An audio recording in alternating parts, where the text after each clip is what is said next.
morning and welcome to day 2 of the Fireside Chats. It's great to have you here as we have the opportunity to interview Republican presidential candidates for, of course, the First in the Nation caucus, which is on January 15th. Today, I am so happy to be joined by an entrepreneur, a very successful businessman, and the current governor of North Dakota. Oh my goodness, North Dakota. It's early. 2 coffees, so. We are working on getting a Republican into North Carolina. You're right. Thank you for saving me. He's a great colleague. Happy to have you here, Doug. Give a couple opening comments, and we'll start with questions. Well, first of all, I just want to say thank you to you, Kim, and your whole team. Kim, of course, and I have known each other now, I guess, for over 6.5 years through the Republican Governors Association. She's currently the chair of the Republican Governors Association. This is a super effective organization that really focuses on not just driving great policy, but electing Republican governors. And we know the Republican governors are getting it done in America right now. So I just say give it up for Kim Reynolds. She's leading a great organization, making it happen around the country, not just here in Iowa. Thank you. I appreciate that. We do have a great association, and thank you for being part of it, and thank you for being a great neighbor to the north. We appreciate you very much. So, I grew up in a small town. You grew up in a small town. I don't know if people know your story, but talk a little bit about how that has really impacted your life and your success. Well, that's an easy thing to do. I grew up in a little town called Arthur, North Dakota, 300 people. Didn't even have a paved street in that town. I guess we had Highway 18 that ran through there, but We get that. It was gravel roads, and growing up there, everything was great. Every job, working on the farm, working on the ranch, working at the grain elevator, all of these things were just, you learn all the things you need to do: integrity, accountability, responsibility, hard work, all the things that are just the foundation. And then when I was a freshman in high school, my dad, who had been a World War II vet, Navy officer in World War II, he passed away, and my mom had to go back to work, widow with 3 kids, and I got to see what moms having to make the mortgage, what that was all about. And so, but between my mom and my dad, for my dad, I learned about service and I learned about sacrifice. And my mom, I just saw her; she was such a rock. I wouldn't trade that growing up in that town for anything. Thank you. It's an incredible story, and just appreciate all that you bring to the table. So, North Dakota and Iowa have done a great job, I think, in making America energy independent. We've been a leader in renewable fuels. You've brought a new wave of oil and gas production. And it looks like, or it feels like, every single day the Biden administration is doing everything they can to undo the great work that's being done and the energy independence that we saw before the President Biden. So, as president, what would you do to regain our energy independence, and not just for the short term, but for decades to come? How would you do that? Well, I think, Kim, the first day, number one thing in a Burgum administration on day 1, we'd start selling energy to our friends and allies, stop buying it from our adversaries. That's number 1. And of course, there's really an attack. Iowa's the superpower of ethanol and biofuels. North Dakota, one of the largest energy producing states in the nation. But the Biden administration, I would say their energy policy was designed by China. Because if you want to go all electric, if you're trying to go all electric vehicles, it's basically a war on liquid fuels. It's what it is. And if it's a war on liquid fuels, it's a war on America. It's a war on manufacturing. It's a war on everybody that drives a vehicle. It's a war on farmers. It's a war on people that raise corn for ethanol. And it makes no sense, because if you care about the environment, you'd want to have every ounce of energy produced here, because we produce it cleaner, safer, and smarter than anybody else in the world. And if you say we're going to go all electric, and then China controls 85% of the rare earth minerals in the world, we're just trading OPEC for Sinopec.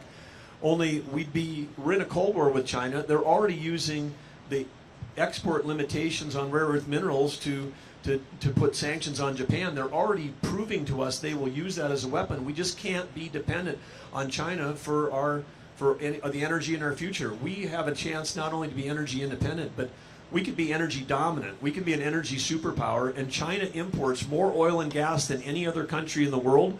And we had Blinken, Kerry, and Yellen, 3 leaders over there in this summer, and none of them brought up energy. They're too busy trying to kill the U.S. energy industry than use it as the one tool we have to deal with China. And to deal with the inflation that we're seeing right now, it starts with the cost of energy. So thank you for being so vocal on that and for bringing that expertise to the table. So we also, yes. So, Doug, we also ask Iowans to submit some questions for the candidates that we were interviewing. And so Ray from Corning, Iowa, wants to know, with the expiration of the Farm Bill at the end of September, what's most important, what are the most important ag issues that we should be focused on, and how do we make sure that we get something done? Well, the second part, that's a challenge. That's a challenge, yeah. With Congress getting that done. But in terms of agriculture, this is a food security, I just would put at the top of the list, because you can't have national security without food security. And when I take a look at the Biden administration and where they're headed in the wrong direction, I don't just mean course correction, I mean a 180-degree turn. It's on the economy, because we got the highest interest rates in 22 years, and that affects farmers massively too. We've got the debt rating that just got lowered a couple weeks ago, which is crazy. That's going to affect all of you, all of your kids, all of our grandkids, because when your debt rating goes down, the cost of interest goes up. They buried that like on page 18, but that's a horrible piece of news with all the debt we have. And then on national security, which means energy security, which we just talked about, also means food security. Right. And so when we talk about the Farm Bill, we have to just make sure that we're in a position. We have a chance. We are the food superpower. And again, back on China. China imports food every day, not just energy every day. We have a chance as the American farmers, if given a level playing field, can outperform anybody in the world. I know that from the people in my hometown, the Thompsons, the Olsons, the Iowans, the Stibbies, the Zimmermans. I mean, I grew up with all these farmers. They're all their neighbors. They're all the friends. They're all the people who went to high school. They can outperform anybody if given a level playing field. So that's part of what we have to just make sure is we're competitive on, because agriculture is a global economic engine, and we can't be penalizing what the Biden administration does. Waters of the USA, EPA, everything they do makes it harder for our farmers. Every single policy that they pass, I feel, is an attack on America and the American people. I got to weigh in here and brag just a little bit, but I would say as the Midwest, but I'm so proud that Iowa farmers produce 10% of the nation's food supply. So everything that you just talked about absolutely impacts the farmers that work day and night to make sure that we feed and fuel the world, and proud of what between our Midwest states, what we've been able to do with that. I'm going to switch gears just a little bit and then maybe come back and talk about China just a little bit more. But, Iowa's pretty far away from the southern border. North Dakota is about as far away as you can get from the southern border, although you have the northern border. But like I did, you recently sent North Dakota National Guard to Texas. I think you just got back from the border. Can you talk a little bit about that and why you sent troops down to the border and went and visited? Can you just talk a little bit about the impact that has on our states, and we're all experiencing it? Well, absolutely, Kim, and thank you also as stepping up like so many other Republican governors have to support Governor Abbott on the southern border. But every state is a border state. Let's just start with 110,000 overdose deaths in our country in 2022. The year before under Biden, 107,000. Those are statistics you can't even comprehend. You take those 2 years together, and it's practically like taking out Des Moines, the whole every man, woman, and child. But think about it, it's 300 people a day, 300 Americans a day are dying of overdoses. 70% of those are fentanyl poisoning. You can't really call them an overdose because there isn't an appropriate dosage of poison-laden things, and the majority of that coming over the southern border. So we're taking mass casualties every day. I mean, if there was a plane crash every day with 300 people dying, I think you'd hear about it. We're losing 300 people a day. Biden, it took him 2 years to get to the southern border. National security. The federal government has a limited set of responsibilities. One of those is national security. They overstep, as Kim knows. They Bigfoot states all the time. The 10th Amendment says federal government has certain responsibilities. The rest is returned to the states, or to the people. To the people. Yeah, because we don't He's need. not doing his constitutional duty, so the states have to step in and do it. They're and not. that's exactly what's happening. So supporting Governor Abbott, he's working to control the border. So we have two sets of National Guard down there. One's been on deployment for over a year. It's a group that's managing Lakota helicopter flights from San Diego all the way to Texas. The other group is helping specifically in Texas. But when I was down there, literally down there on Monday, Tuesday, getting interviewed by the national press, over my shoulder there was people wading across the Rio Grande, and I was getting questions about the swamp in D.C. In indictments. Well, there's people crossing the river behind it. So it's like we are with this administration, the Border Patrol, there's only 20,000. It's 19,855 authorized positions for the Border Patrol. They're not filled because They went into law enforcement to do law enforcement. Now they're actually doing paperwork as opposed to doing law enforcement. Processors. They're processors. That's all they're doing, right? And not with computers, with Not paper. with paper. ridiculous. And we're spending tens of millions a month to do the processing to move these folks into our country, which we'll never see. They get a court date 5 years from now. And then meanwhile, they don't have the material, the technology, or the equipment to actually do their job. And then the same administration, where I just said there's 20,000 Border Patrol for the whole country, including the 365 miles we have in North Dakota. And what How many IRS agents did they bring in? 87,000 Okay, they here want we to go, hire right? for that. They Yeah. want it's like four times Priorities. four times what we have in the Border Patrol. So this is on a day one. If you give a group of law enforcement the support they need, if you give them the technology, you give them the staffing, you give them the material, they're going to be able to do the job. When I was talking to the Border Patrol people, they said, hey, we've done it before, we've controlled the border before, just give us a chance to do it. To do our job, right? To do our job. I don't think the American people know either Iowans, and I know, Governor Abbott sent out a request through EMAC to all of the Republican governors to consider sending at least 100 National Guard troops down to the border to help. But they had already allocated $4.5 billion Texans to do what the federal government should be doing, and I think went back to their legislature again this year and asked for another $5 billion. So think about that. What states are being asked to do because this administration won't do their job. It is ridiculous. So, when we talk about, you talk a little bit about China, but when we talk about the southern border, talk again about the precursor to the fentanyl is coming from China, the national security threat that poses. You want to talk a little bit about that too? I mean, again, we've got to figure out a way to stop that. I know Ambassador Branstad worked on that to really stop fentanyl coming into the States, but now that's gone, and here we go. Well, absolutely, and what confirmed for me, and this wasn't my first trip down to the border this week, but we had the one sector we're in where the North Dakota National Guard, the young men and women there are helping out. 98 different countries, citizens had crossed 98 in the first 6 months. I mean, so this isn't just like, people are coming over from Mexico. Syrians, Iranians, North Koreans, Russians, Chinese. I mean, so we people on terrorist watch lists are part of the group that are coming across the border right now, and this creates a threat. And then on the other side, literally across the river, they know which the cartels own those offices. These are transnational criminal organizations that are super well funded. They've got drones, they've got intel, they've got staff. In one little sector we were in, they were estimating, based on the interviews of people coming across who'd been exploited, families saying, how much did you have to pay to try to get here? And it's, thousands of dollars per individual. So they estimate that in 1 week, the cartels had made $28 million of fees exploiting people that were trying to get into this country. And so they're better funded on that side in some cases than we're funding our own better border patrol here. And so it is again, a complete abdication, dereliction of duty by the Biden administration to not be doing their number one job, which is national security. Absolutely.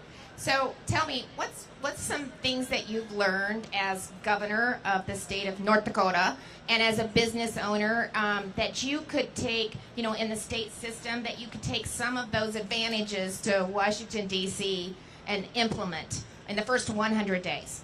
Well, I'd say the one thing we did in North Dakota is we just said, hey, we're going to treat taxpayers like customers. All of you pay taxes, you're paying for government. Government doesn't pay for itself. You're paying for it. And so if you're the customer, then we should treat you like a customer. And I got into North Dakota and I'm like, let's just talk about the things where people interact. And if we had 157 different websites and 157 different locations, if you were a North Dakotan and you got a fishing license, a hunting license, you want to license your boat, your kids go to school, you've got a daughter that's going to one of our universities, you're paying taxes, you own property, you got 157 different places to go. You interact with anybody else today's world as a consumer online. You go, you do single sign-on, and we'd be like someone who lived in our state for 40 years, and they'd be like, hey, I want to get a fishing license. We're like, who are you? Enter in all your information, please, because now we got a separate database, whatever. So there's just, the government is so far behind. I think 10 to 20% of every job we found in North Dakota, I know it's the same at the federal level, is some mind-numbing, soul-sucking work that state team members or federal employees have to do that they don't want to do. There's good people in government that are trying to do the right thing. Think of law enforcement. Think of other people. Think of our highway patrol. Think of these people. They're state employees, and they get burdened with all this red tape. So we went after red tape. We passed 51 out of 52 red tape reduction bills in North Dakota this year. We crowdsourced ideas from the public. We said, how do we get rid of that? We took $1.7 billion out of a $6 billion general fund budget the first 4 months I was in office, and every train still ran on time. There is so much waste in government. We need someone who's got a business background, who's got a technology background, who can go in and say, look, here's how we can change all this to better serve all of you and lower the cost of government, get rid of some of those 2 million federal employees. It's not about, oh, this is a bad one and this is a good one. Every single one of them has got 10 to 20% of what they're doing that doesn't add any value to any of you. That's about, creating jobs that have purpose and getting those other people back into the private sector, where we have 10 million jobs open in the private sector. Let's get them out of the government, get them back to work. Get them out of D.C., get them back to work. It can be done, right? I mean, we cut 21 agencies. It's amazing when you start looking under the hood, the amount of bloat and duplication and inefficiencies that are there. I cannot even imagine what we're looking at the federal government, but we do need somebody that's implemented that at the state level and understands how to do it, a business owner that can go in there. I mean, it has to start on day one. We need to get them back into reality, and that means getting them out of Washington, D.C. So I just so appreciate what you're saying. So what's something that the people in Washington, D.C. don't, as we're talking about that, don't really understand about life in places like North Dakota and Iowa and the Midwest? What don't they get? Well, you mentioned this about how the attack on farmers, but I would say take, Waters of the USA, take, the new BLM rules, which just got promulgated recently, take this attack on pickup trucks. I mean, take anything that the Biden administration does. Most of it's on page, like I said, 12 or 18, because they're pushing indictments and keeping that on the front page. But this other stuff that they're doing, not through laws of Congress, but just through executive orders. We have a full-time job as Republican governors. We're the tip of the spear, suing the federal government. We have to say this is not legal. It's not constitutional. And I would say the number one thing the bureaucrats, they think on this stuff they're doing, quote, on the environment, where we're going to just export. We're going to buy solar panels from China that comes from a factory that's run by coal. We're gonna buy a battery from China where they're tearing up the Congo, moving 500,000 pounds of earth. They call them rare earth minerals for a reason.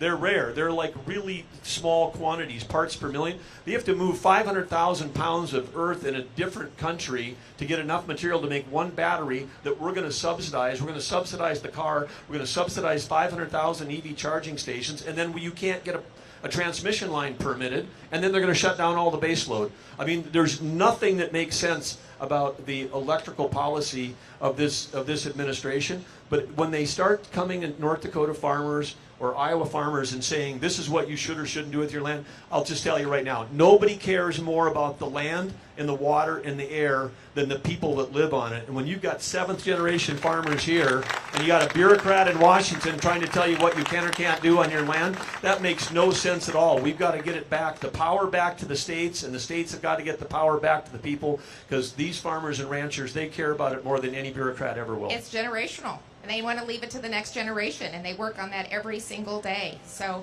I just think, how many of you wake up every single day and wonder what insane thing the Biden administration is going to do that just flies in the face of common sense? Yes, common sense. It's a thing of the past in Washington, D.C. They don't know anything about it. So and we could use a little more common sense, a little more small-town common sense. A little more small-town common sense. That's right. I think we're going to do the Fast Three. So are you ready for this? Okay. So give me one funny moment on the campaign trail. And there's lots, I'm sure. I mean, fun, funny, just talk about something that's been funny. One that made us laugh out loud and our kids laugh out loud.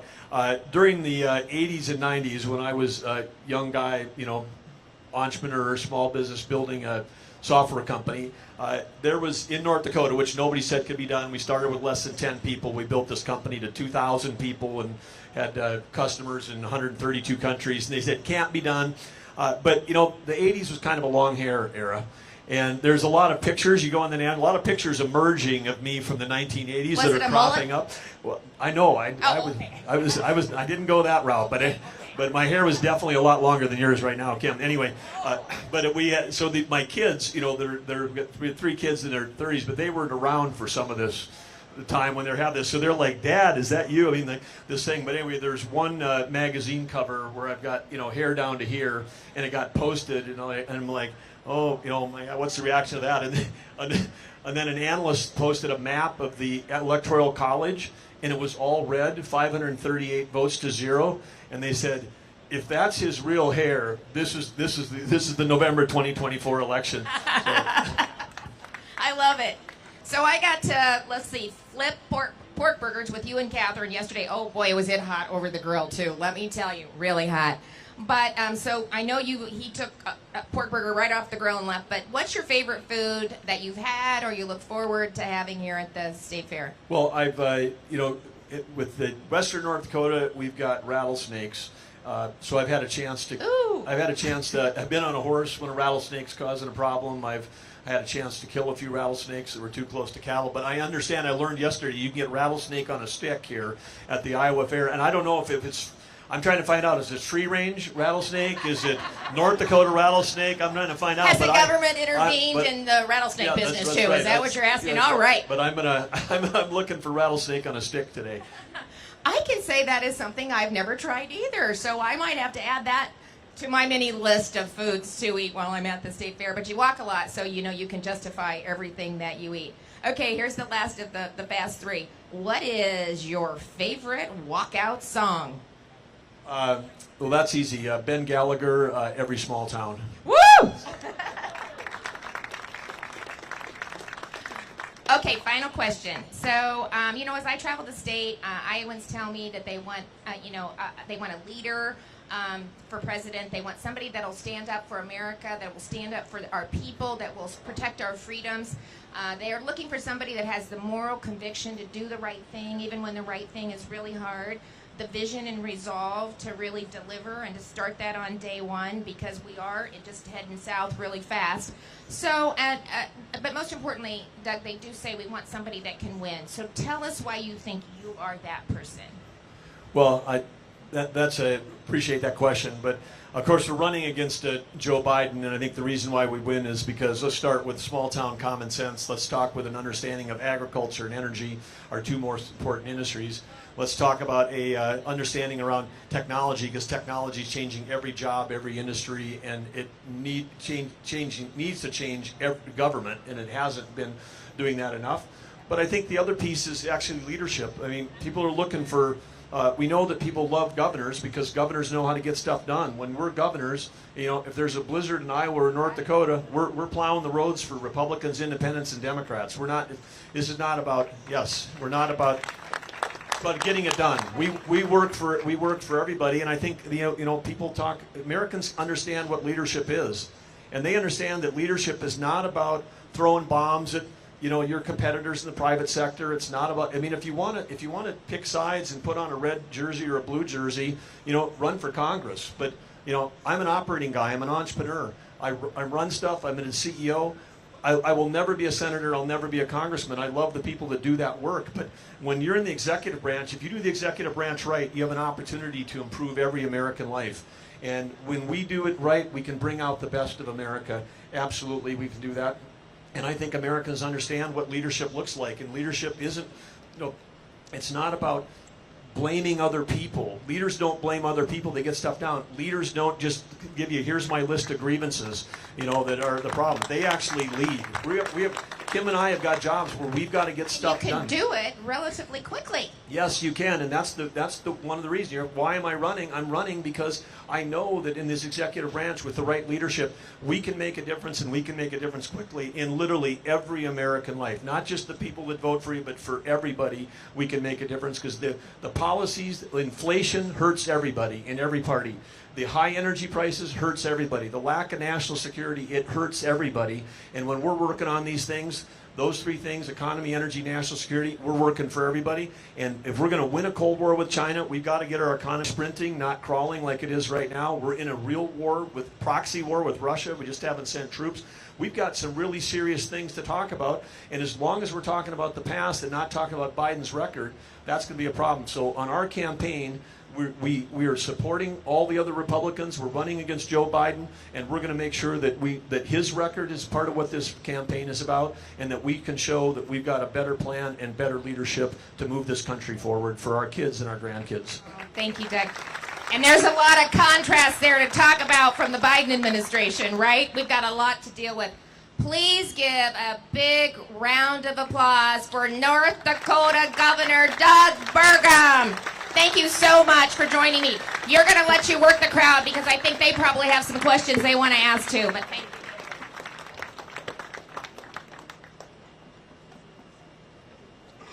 Thank you all for coming to Governor Kim Reynolds' Fairside Chat. Vice President Mike Pence will be here at 9:30. There's food and drink at JR's, so stick around.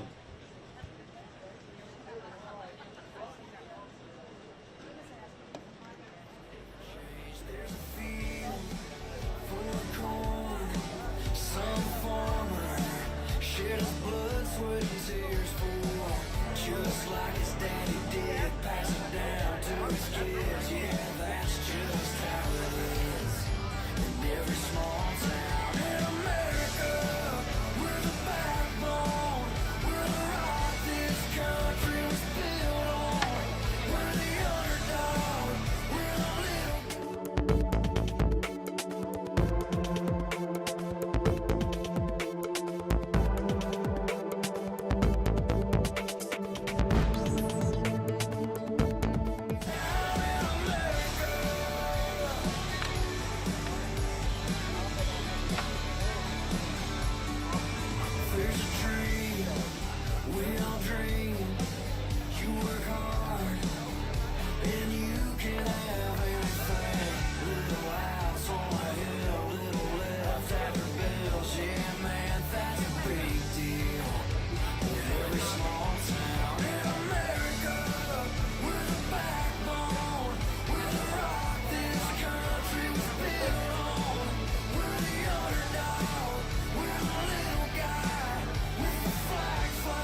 signs at the Iowa State Fair at all. That is a fair. So, Okay, I'll be good. okay. Okay, thank you. I got it. I checked the board register.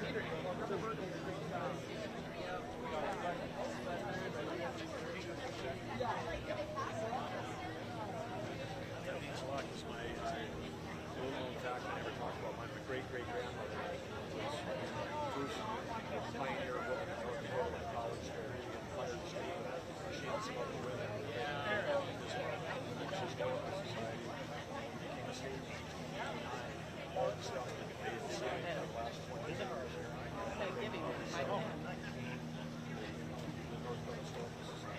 So they have, I got a tour after I was all this stuff. Oh my gosh, how cool is that? She was the first woman to vote as a presidential elected. She sent the first telegraph to me.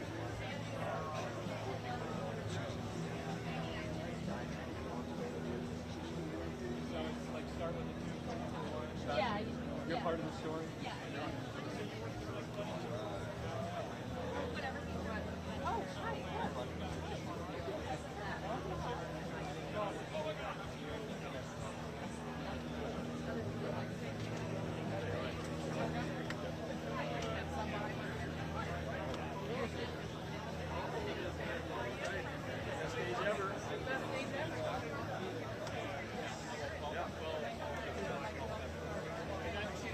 Yeah, you guys can look so far. Thank you. What are we doing here? Paul, you got sign house over to go walk and talk to him on the way over to the Buttercup.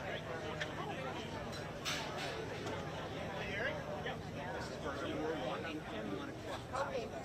I apologize, Tom. I've got to go. But thank you so much. How are you?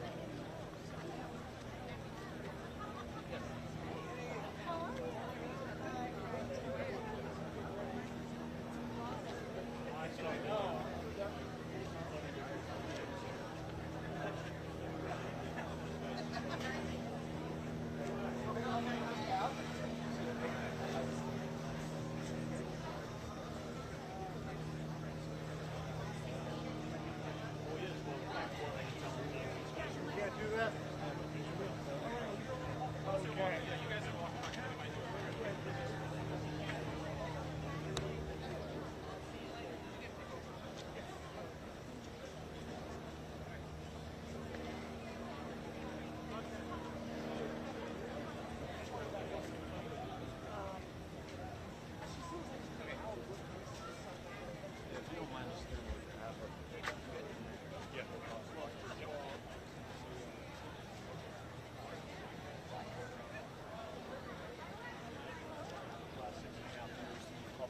Association. We've had the honor of serving together on the executive committee.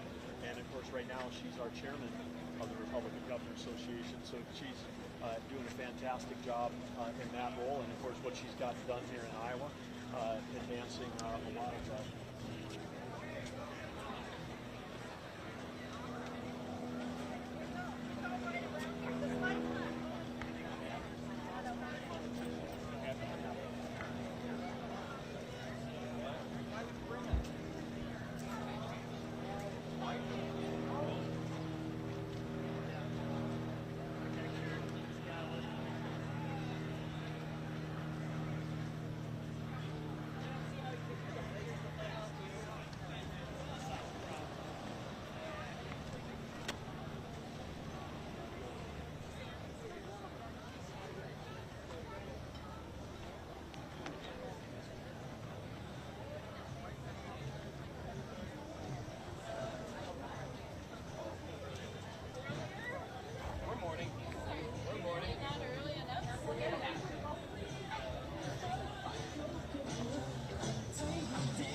Ladies and gentlemen of the Iowa State Fair, Governor Kim Reynolds' Fair Side Chat with Vice President Mike Pence will begin in 20 minutes.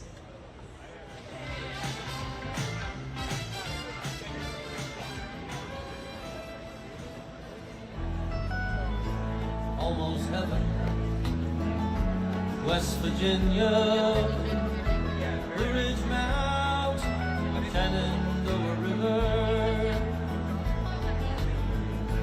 Life is older than the trees, younger than the mountains, growing like a breeze. Country road, take me home to the place I belong. West Virginia, Mountain Mama, take me home. Country road, all my memories together round her. Finest lady, stranger to blue water. Dark and dusty, painted on the sky.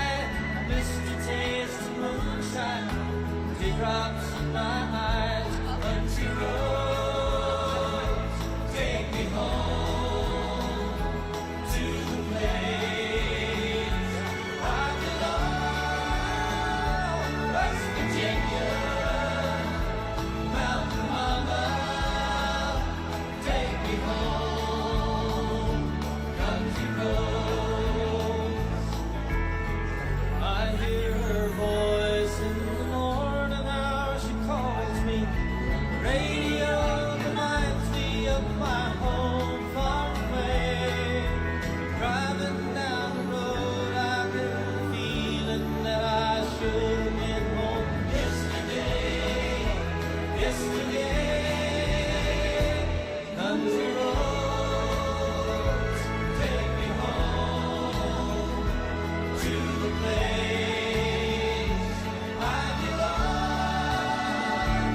West Virginia, Mountain Mama, take me home. Country roads, country roads, take me home to the place I belong. West Virginia, Mountain Mama, take me home. Country roads, take me home. Down country roads, take me home.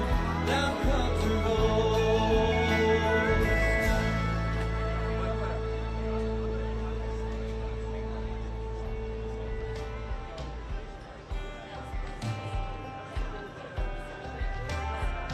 There's a story that my daddy tells religiously, like clockwork every time he sees an opening in a conversation, like the way things used to be. Well, I just roll my eyes and make a beeline for the door. I'd always end up starry-eyed, cross-legged on the floor, hanging on to every word. Man, the things I heard. It was harder times and longer days, 5 miles of school uphill both ways. We were cane switch raised, a dirt floor poor. Of course, that was back before the war. Yeah, your uncle and I made quite a pair, flying F-15s through hostile air. He went down, but they missed me by a hair. He'd always stop right there and say, That's something to be proud of. That's a life you can hang your hat on. That's your chin held high, the tear fall down. Guts up dead, just stuck out like a small town flag flying, or a newborn baby crying in the arms of the woman that you love. That's something to be proud of.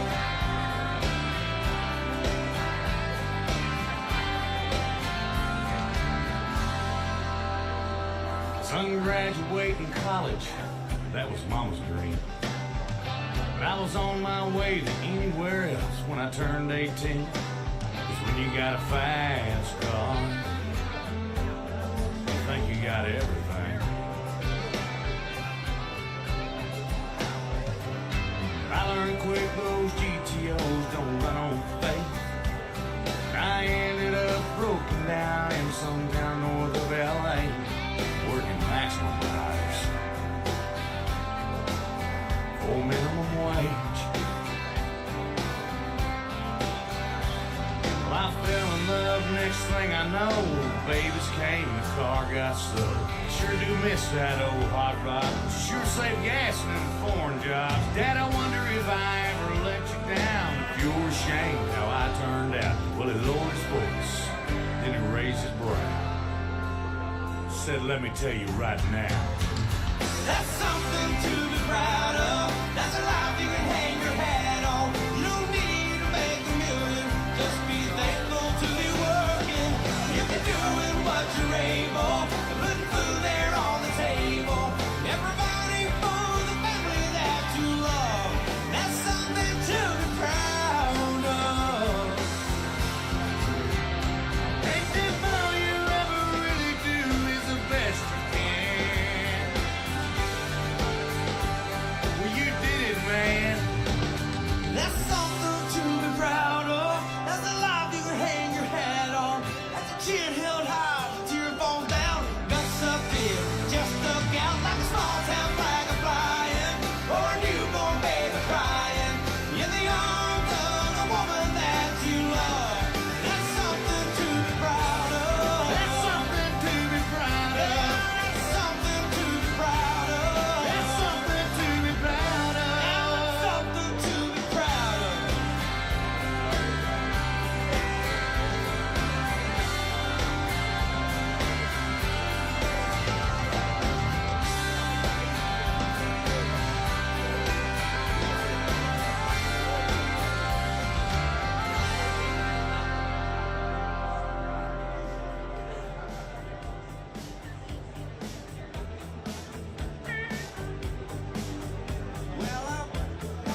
Good morning, Iowa State Fair. Governor Kim Reynolds' Fairside Chat with Vice President Mike Pence will begin in 10 minutes.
Just a small town girl Living in a lonely world.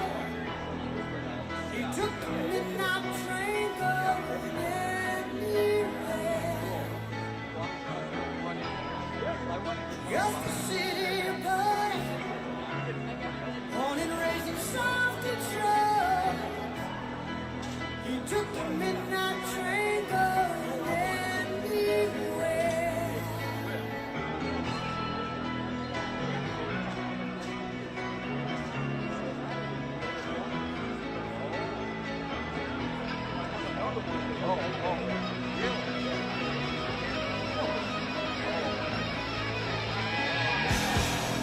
I sing her in a smoky room.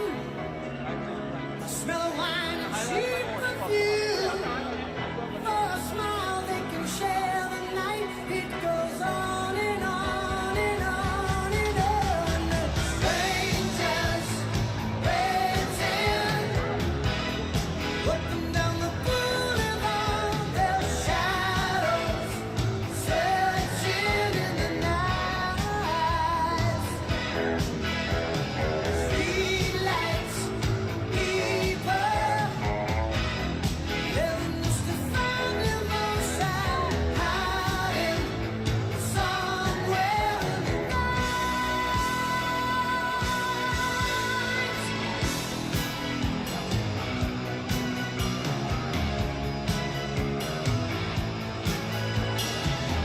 Working hard to get my fill.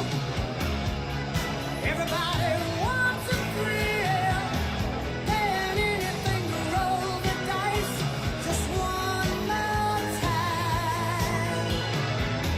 Some will win, some will lose, some of them just sing the blues.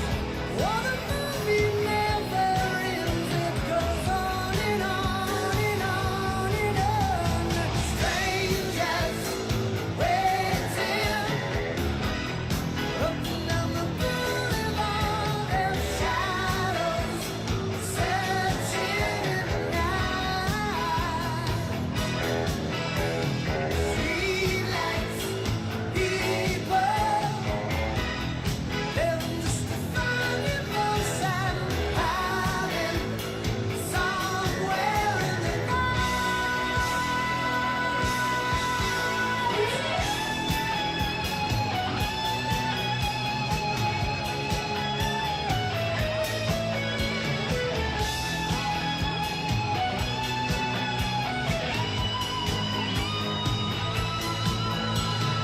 Don't stop believing. Hold on to that feeling. Streetlight people.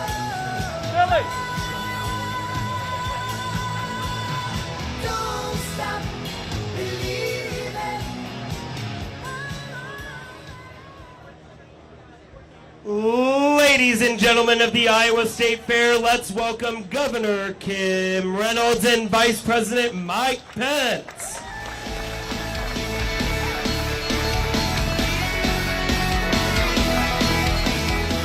Driving down the street today, I saw a sign for lemonade. They were the cutest kids I'd ever seen in this front yard. As they handed me Welcome. Thank you so much for participating in the Fair Site Chats. We appreciate that very much. It's an opportunity for me to visit with the Republican candidates that are running for president, and as we lead up to the First in the Nation caucus on January 15th, which you're very familiar with. But I want to just say thanks, Vice President, for being here. Did you hear me? I'm going back and forth between Mike and Vice President, so I might get a little. I prefer Mike. I might get a little informal as we get into the discussion. But former Congressman, former Governor, former Vice President, thank you for being here and giving us the chance to ask you a few questions. Let's give you a couple minutes for opening comments. Welcome, the Vice President. Well, thank you so much. How about a big round of applause for Governor Kim Reynolds, everybody? It is great to be back at the Iowa State Fair. Karen and I are excited about an afternoon involving pork and the butter cow. She's headed to see bunny rabbits and bees. I'm headed to see livestock. There's a cow I met actually on the road traveling around Iowa named Chippy. So I'm looking for Chippy today, and I'm hoping Chippy does well. But it's great to be with you. I can honestly say, I was for Governor Kim Reynolds before it was cool. Part of my background she just referenced is that I was governor of the state of Indiana, and my lieutenant governor had much in common with what was then your lieutenant governor. They became fast friends, and my lieutenant governor came to me and said, you have to meet the lieutenant governor of Iowa. And I met her. I saw her quality early on, and it is great to be here at the Fairside Chat. It is great to be back with you. But Governor Kim Reynolds, let me just say on behalf of people all across the country, thanks for your principled leadership and your clarion voice for conservative values. We're so grateful. Thank you. Well, I got to tell you, the only problem Chippy is going to have if he's competing against Frank the Tank for the governor's steer show, so charity steer show. So as long as Chippy's not in that, he should be okay. But we're going to do everything we can to do that. So thank you for your principled leadership as well. And, you've said many times, I'm a Christian, I'm a conservative, and I'm a Republican in that order. So talk a little bit about the role of faith in your life and just the champion that you've been for life in general. Well, thank you so much, Governor. It's for me, for my family, faith is what's most important. I made 3 great decisions as a young man. After walking away from the religion of my youth, I was off at college, and I began to meet some young people that talked to me about having a personal relationship with God. I hadn't heard that kind of language before. I found myself at a Christian music festival at a place called Asbury University. It's much in the news lately. And it was there, listening to Christian music like they had here at the Iowa State Fair last night with King and Country and other bands. It was like I heard for the first time that God so loved the world that he sent his only begotten Son, that whoever might believe in him might not perish but have everlasting life. And I stood up, I walked down, and I found a young volunteer pastor and prayed to receive Jesus Christ as my personal Lord and Savior, and it changed my life forever. That was the most important decision I ever made. The second most important decision was the day that I followed Karen Whitaker out the back of one church. And then we walked out the front of that church a year and a half later, and she'd been my wife for 38 years, and she was the best second lady the United States of America has ever had. And the third most important decision I made is that, full disclosure, I actually started in politics as a teenager. I was involved in the Democratic Party. I was the Youth Democrat Party coordinator in Bartholomew County, Indiana, back in the 70s. But then I started to hear the voice and the values of the 40th President of the United States. And I joined the Reagan Revolution and never looked back. And my faith and my family and my commitment to the conservative agenda, I hope, has defined our career. And I promise you, whatever the people of Iowa and America have in store for us in the future, we'll always build our future on those lodestars of faith and family and a commitment to freedom. We appreciate that so so help me much. God. Thank you so much. So, a lot accomplished during your time as vice president, but can you maybe talk about a couple things that you're really proud of, that really stand out as you served this country as the vice president? Well, when we came into office, there were 8 years of the Obama administration that had hollowed out our nation's military. I mean, literally reckless budget cuts. I'll never forget in our first month in office, I heard from leaders in the Air Force that we had aircraft on the ground being used for spare parts to keep other aircraft in the air. And so I couldn't be more proud to have been part of an administration that made the largest increased investment in our national defense since the days of Ronald Reagan. We rebuilt our military. We finally gave our soldiers, sailors, airmen, Marines, and Coast Guard the support they needed to defend this nation. I'm proud of that as a vice president, but I'm also proud of the fact that our son is a captain in the United States Marine Corps. And one of our unworthy son-in-laws is a lieutenant in the United States Navy. So it's personal for us, and frankly, to see the way the Biden administration has been working to cut military spending since they first came into office is another reason why I stepped forward.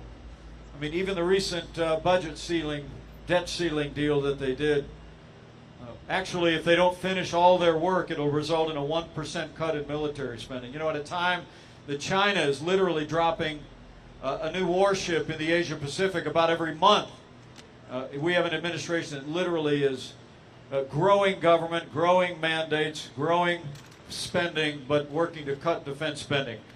That all changes the day that I become President of the United States, I promise you.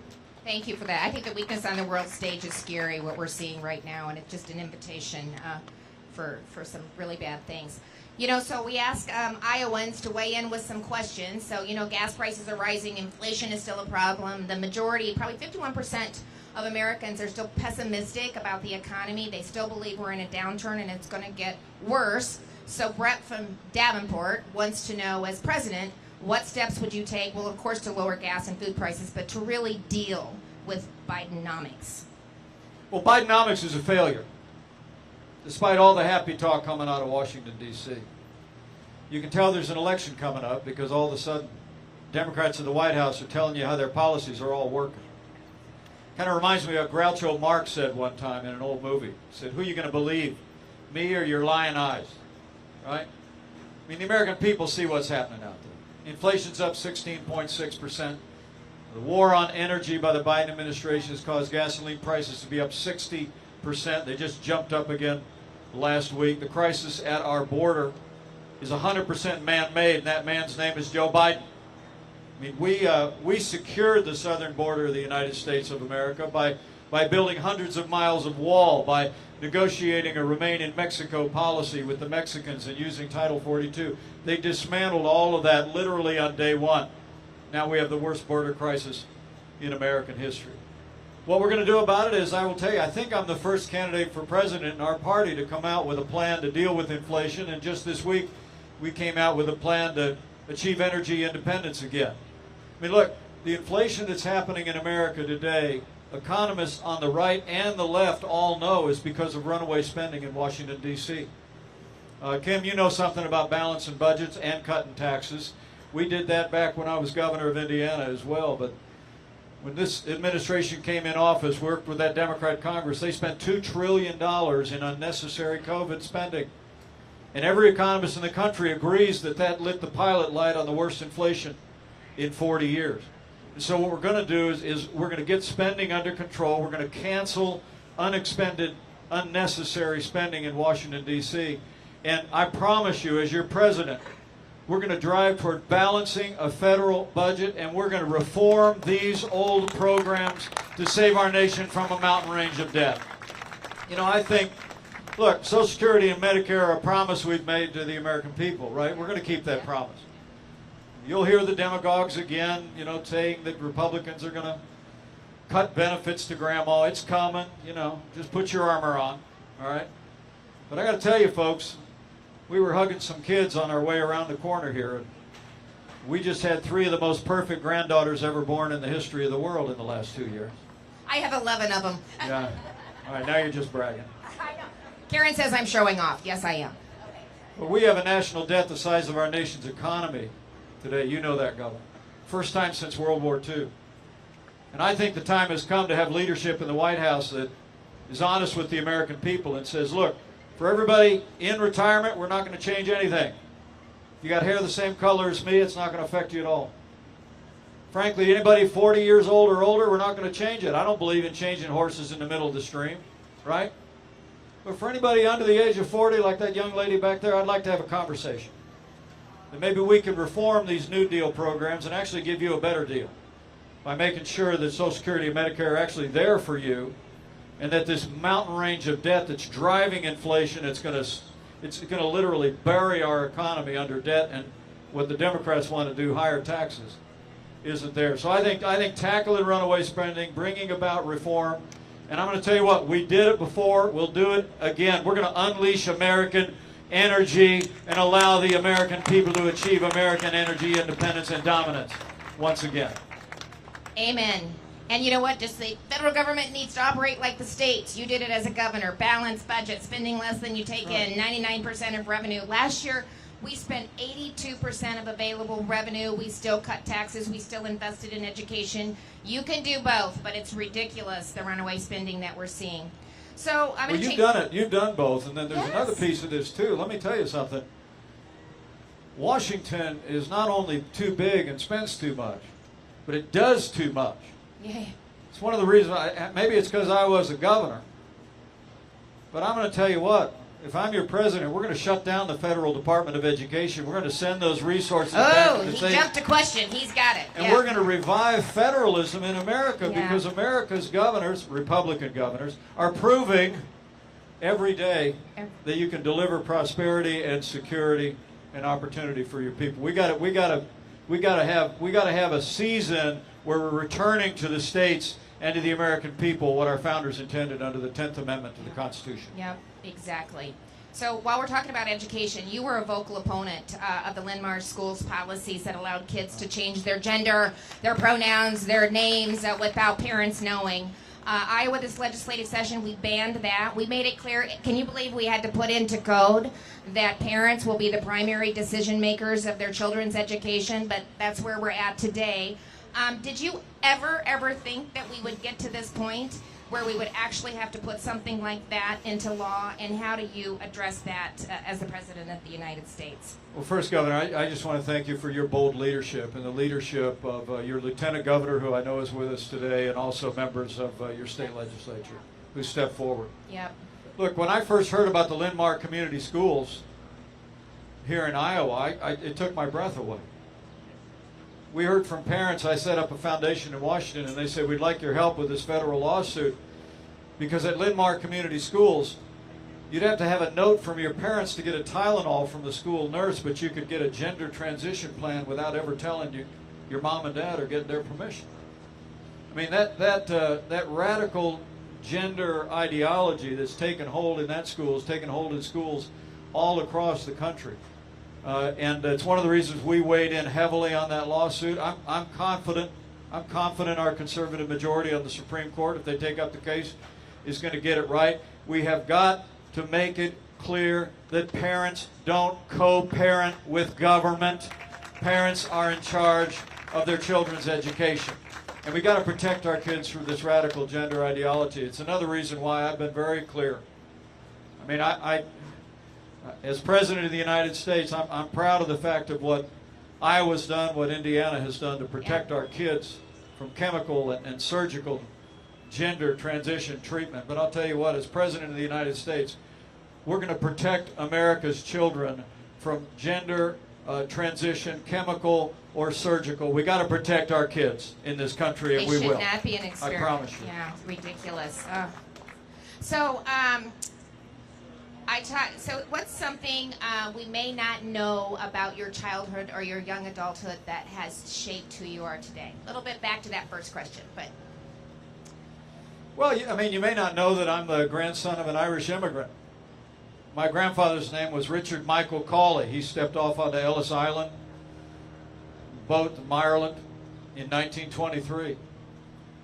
And that's how Richard Michael Cawley came here, and that's how Michael Richard Pence got to be Vice President of the United States.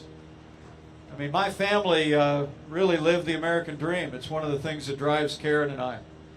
You know, we were raised to believe to whom much is given, much will be required. In many ways, I grew up at the footstool of the American dream. My grandfather, that Irish immigrant, is one of the best men I ever knew. He came to America, drove a bus for 40 years in Chicago.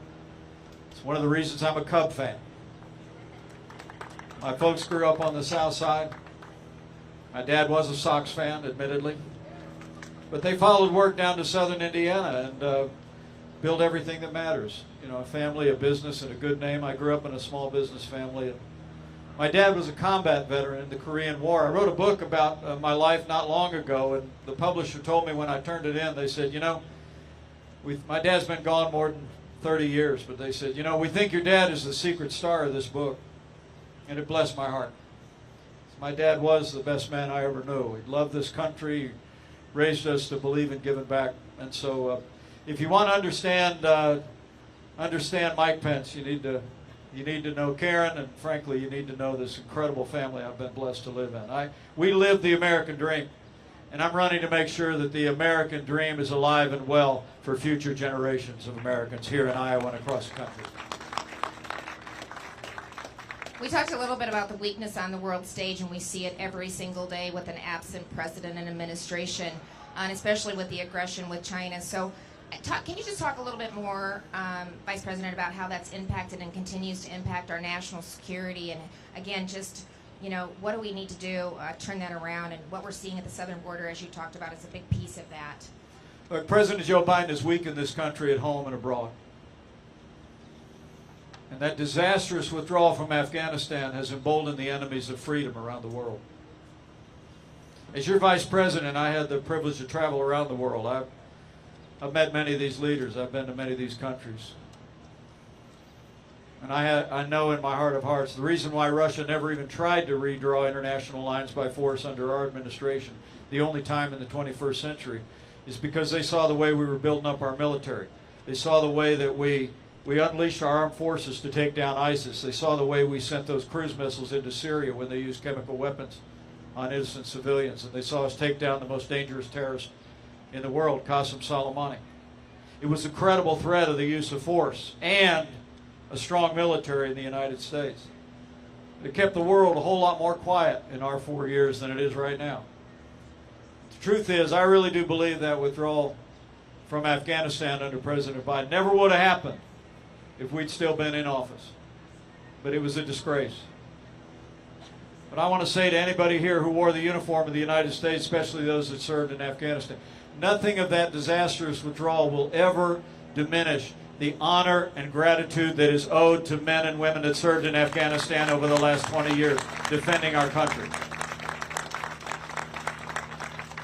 But I have to tell you, it gets a little personal with us about what happened in Afghanistan. Karen and I we're Marine Corps parents. That's what we're awful proud of, our boy and his wife and their girls.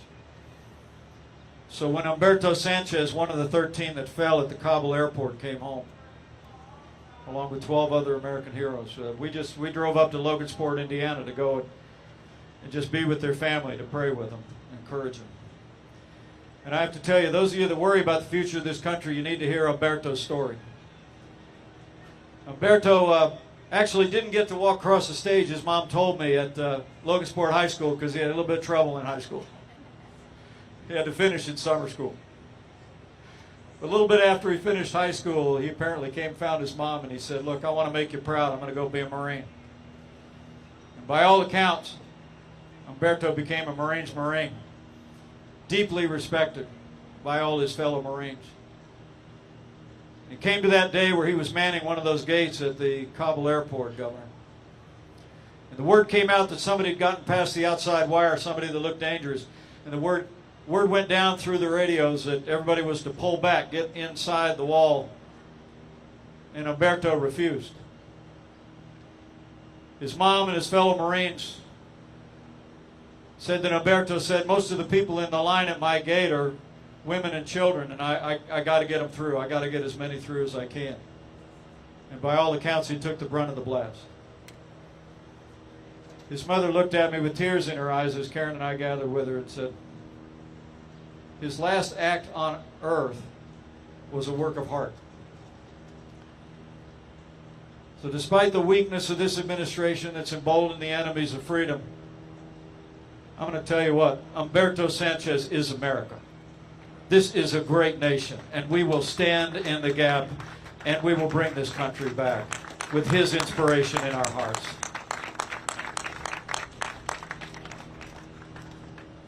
So we're about to wrap up here, but before we kind of close out, we've got the Fast Three. At least it's not the Fast Three. The Fast Three. So give me one funny campaign moment on the campaign trail. Just one? I know, exactly. Anybody that's been out there, there's multiple, right? Well, I would say how many times people tell me that your husband looks like me. That's what I was going to say, too. I was going to say.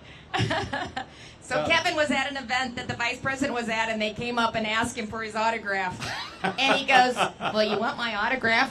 Why?" And he goes, they said, "Well, vice president says, I'm Kevin Reynolds, so yeah. we can stump for you anytime you need somebody to stump and for let you." me just say with confidence, he's a very handsome man.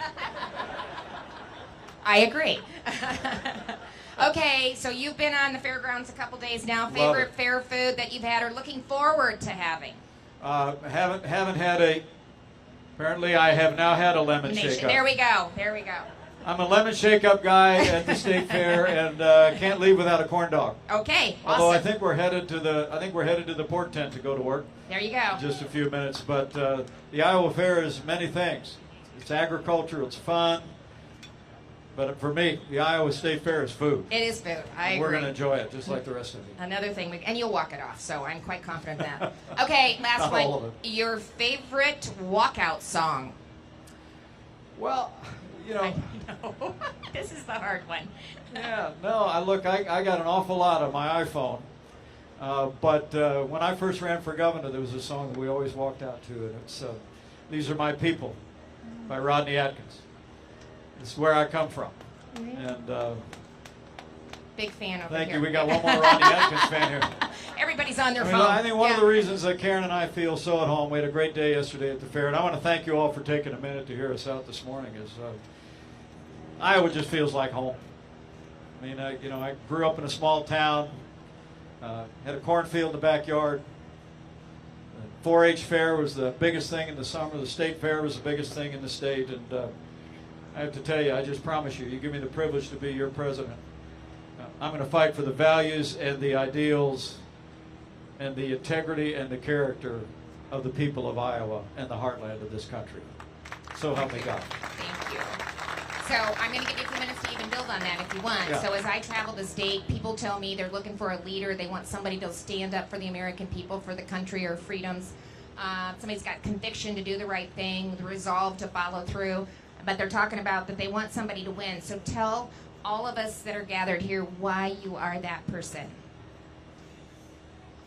And you've done a good job of saying that, but just anything that you want to add. Well, I'm running for president because I think this country's in a lot of trouble.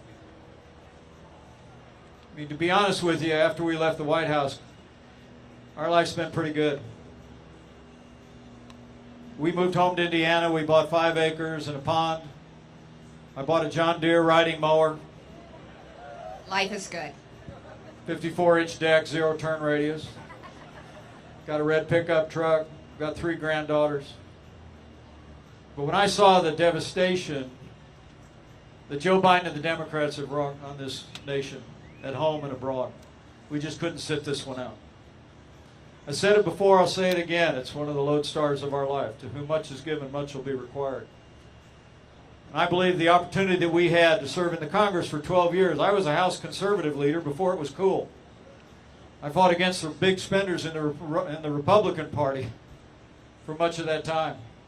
I was governor of a state like your great governor. We showed you can cut taxes and balance budgets and support the sanctity of life and expand educational opportunities. And thank you for Iowa leading the way on expanding parental educational choice to families. And then having had the privilege to be your vice president for extraordinary years. Years that we made America more prosperous and more secure than ever before. You know, I was always loyal to President Donald Trump until the day came that my oath to the Constitution required me to do otherwise. But I'll always be proud of the record of the Trump-Pence administration. And I'll always believe that we charted a course for restoring American security and prosperity. I'm running because I think this is no time for on-the-job training. Challenges America is facing in the world are profound, and we need leadership that can appeal to the better angels of our nature, leadership that can at least have the possibility of bringing the American people together, to strengthen our nation, to revive our economy, to defend our values.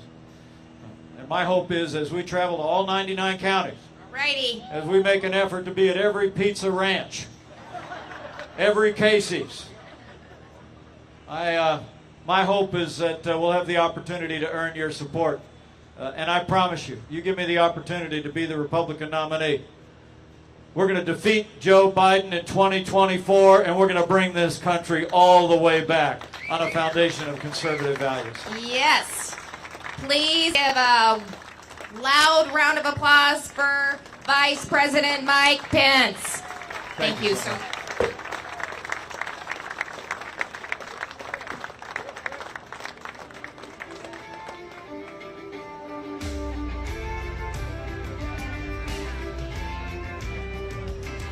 Well, we grew up down by the railroad tracks, shooting BBs and old beer cans. Choking on smoke from a lucky strike, somebody lifted off of his old man. We were football monkeys, southern rock junkies, cranking up a stereo. Sang loud and proud, give me 3 steps, simple man, anchor that slow. We were digging over.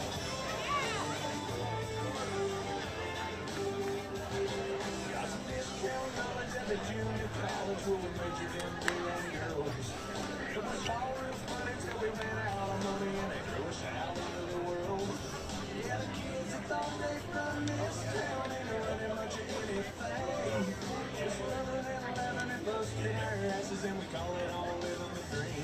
These are my people, this is where I come from.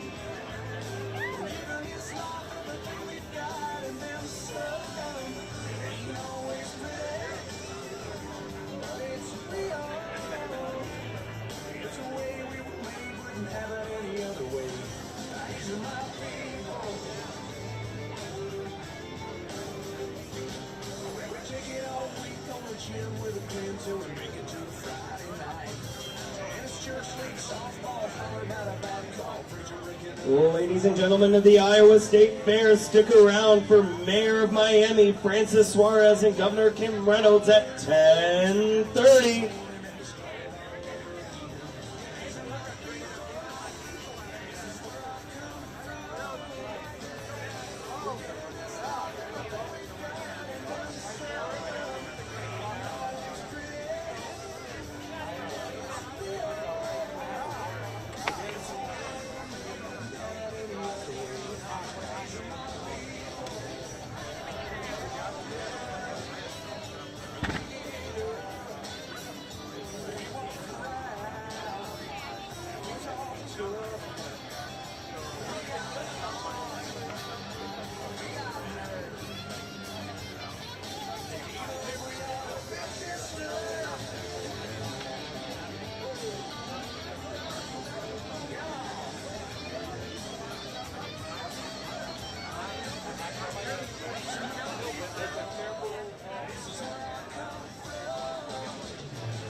every day there's so many.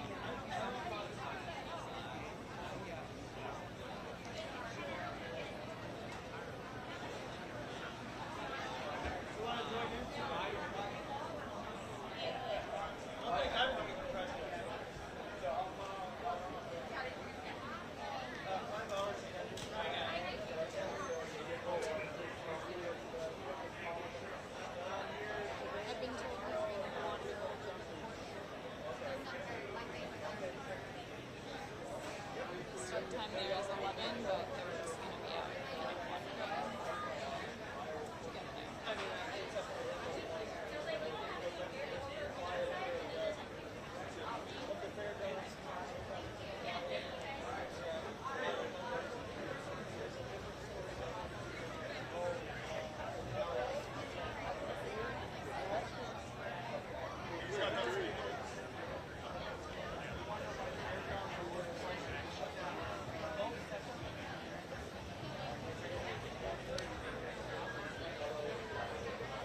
Yeah.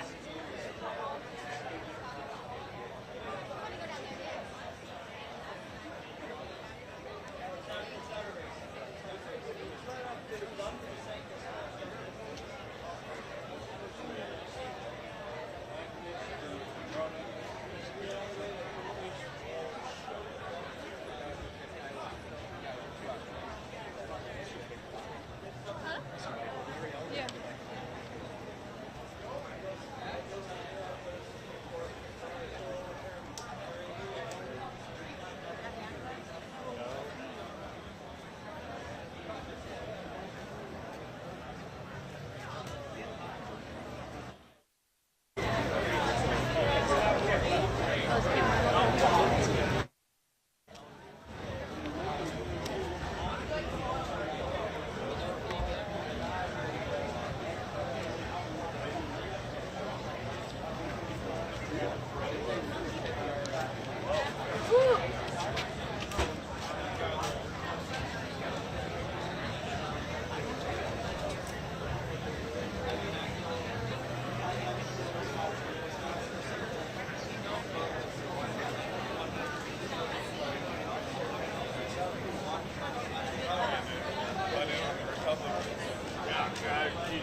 Supervisor AP.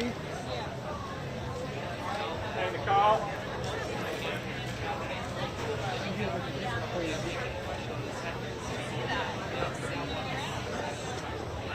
I'm all over the place.